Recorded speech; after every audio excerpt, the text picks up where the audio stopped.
The Poor Miller's Boy and the Cat. In a certain mill lived an old miller who had neither wife nor child, and 3 apprentices served under him. As they had been with him several years, he one day said to them, "I am old, and want to sit in the chimney corner. Go out, and whoever brings me the best horse home, to him I will give the mill, and in return for it he shall take care of me till my death." The third of the boys was, however, the drudge, who was looked on as foolish by the others. They could not imagine what he would do with a mill, and in any case he would not have it. All 3 went out together, and when they came to the village, the 2 said to stupid Hans, "You must just as well stay here. As long as you live, you will never get a horse." Hans, however, went with them, and when it was night they came to a cave in which they lay down to sleep. The 2 sharp ones waited until Hans had fallen asleep, then they got up and went away, leaving him where he was. And they thought they had done a very clever thing, but it was certain to turn out ill for them. When the sun arose and Hans woke up, he was lying in a deep cavern. He looked around on every side and exclaimed, "Oh heavens, where am I?" Then he got up and clambered out of the cave, went into the forest, and thought, "Here I am, quite alone and deserted. How shall I obtain a horse now?" While he was thus walking full of thought, he met a small tabby cat, which said quite kindly, "Hans, where are you going?" "Alas, you cannot help me." "I will know your desire," said the cat. "You wish to have a beautiful horse. Come with me, and be my faithful servant for 7 years long, and then I will give you one more beautiful than any you have ever seen in your whole life." "Well, this is a wonderful cat," thought Hans, "but I am determined to see if she is telling the truth."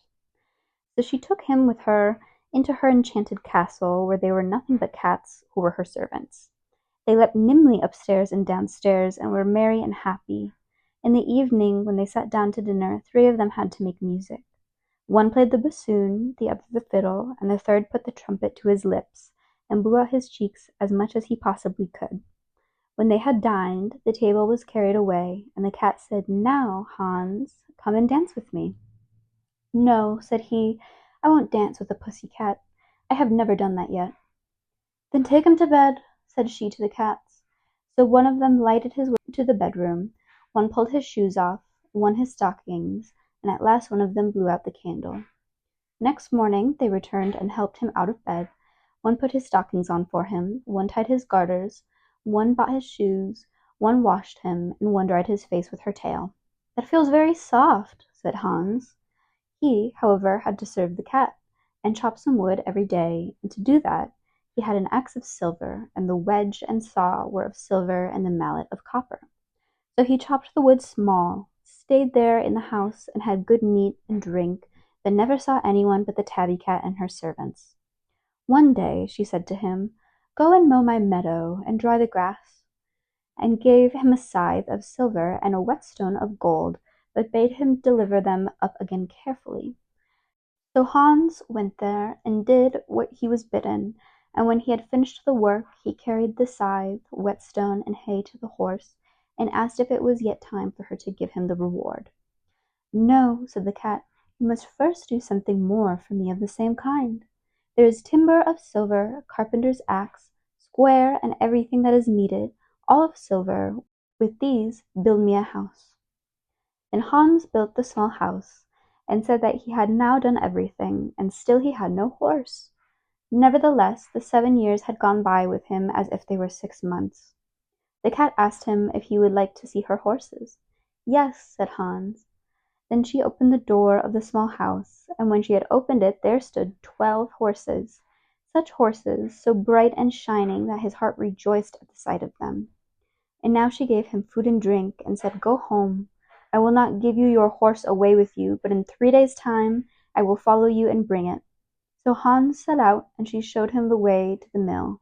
She had, however, never once given him a new coat, and he had been obliged to keep on his dirty old smock frock, which he had brought with him, and which during the 7 years had everywhere become too small for him. When he reached home, the 2 other apprentices were there again as well, and each of them certainly had brought a horse with him. But one of them was a blind one, and the other lame. They asked Hans where his horse was. It'll follow me in 3 days' time." Then they laughed and said, "Indeed, stupid Hans, where will you get a horse?" "It will be a fine one." Hans went into the parlour, but the miller said he should not sit down to table, for he was so ragged and torn they would all be ashamed of him if anyone came in. So they gave him a mouthful of food outside, and at night, when they went to rest, the two others would not let him have a bed, and at last he was forced to creep into the goose house and lie down on a little hard straw. In the morning, when they awoke, the 3 days had passed, and a coach came with 6 horses, and they shone so bright that it was delightful to see them. And a servant brought a 7th as well, which was for the poor miller's boy. And a magnificent princess alighted from the coach and went into the mill, and this princess was the little tabby cat from whom poor Hans had served for 7 years. She asked the miller where the miller's boy and drudge was. Then the miller said, "We cannot have him here in the mill, for he is so ragged. He is lying in the goose house." Then the king's daughter said that they were to bring him immediately. So they brought him out, and he had to hold his little smock frock together to cover himself. The servants unpacked splendid garments, and washed him and dressed him, and when that was done, no king could have looked more handsome. Then the maiden desired to see the horses which the other apprentices had brought home with them, and one of them was blind and the other lame. So she ordered the servant to bring the 7th horse, and when the miller saw it, he said that such a horse as that had never yet entered his yard. "And that is for the miller's 3rd boy," said she. "Then he must have the mill," said the miller. But the king's daughter said that the horse was there, and that he was to keep the mill as well, and took her faithful Hans to set him in the coach, and drove away with him. They first drove to the little house which he had built with the silver tools, and behold, it was a great castle, and everything inside of it was silver and gold. And then she married him, and he was rich, so rich that he had enough for the rest of his life. After this, let no one ever say that anyone who is silly can never become a person of importance. The end.